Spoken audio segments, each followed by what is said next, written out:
నన్ను ఒక క్లయింటే కాదు ఇద్దరు ముగ్గురు ప్రీవియస్ కూడా అడుగున్నారు. మనం తీసుకునే ఫుడ్లో ప్రోటీన్ ఇంపార్టెంటా, గుడ్ ఫ్యాట్స్ ఇంపార్టెంటా, ఫైబర్ ఇంపార్టెంటా, కార్బోహైడ్రేట్స్ ఇంపార్టెంటా? అన్నీ ఇంపార్టెంటే. కార్బోహైడ్రేట్స్ కూడా మనకు ఎనర్జీ ఇస్తాయి. బట్ కార్బోహైడ్రేట్స్ తింటూ వెయిట్ లాస్ అంటే ఫ్యాట్ లాస్ అవ్వదు. ఎక్కువ 0 అయితే చెయ్యము. ఇప్పుడు నేను ఇచ్చే దాంట్లో 20 to 30% అంటే 300 క్యాలరీస్ అన్నా 200 క్యాలరీస్ అన్నా నేను కంపల్సరీగా కార్బోహైడ్రేట్స్కి ప్లాన్ చేస్తాను.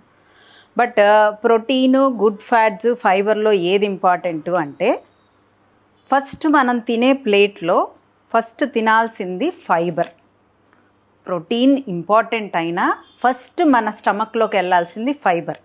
కీరా కూడా తొక్కు తీయకుండా, క్యారెట్, కొంచెం బీట్రూట్ తురుము, ఆనియన్, లెట్యూస్ అన్నీ కలిపి ఒక మంచి సలాడ్లా చేసుకొని ముందు సలాడ్ తిన్నాక ఆ తర్వాత మిగతా మీల్ స్టార్ట్ చేస్తే మనకి ఇన్సులిన్ అనేది బాడీలో ఫాస్ట్గా స్వైప్ అప్ అవ్వదు.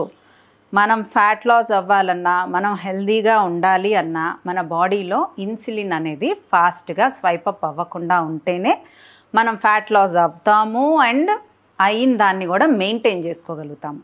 సో బిర్యానీతో పాటు ఆనియన్, కీరా, క్యారెట్లు కలిపి తింటే మనకి ఫాస్ట్గా ఇన్సులిన్ స్వైప్ అప్ అవ్వదు. Not this point.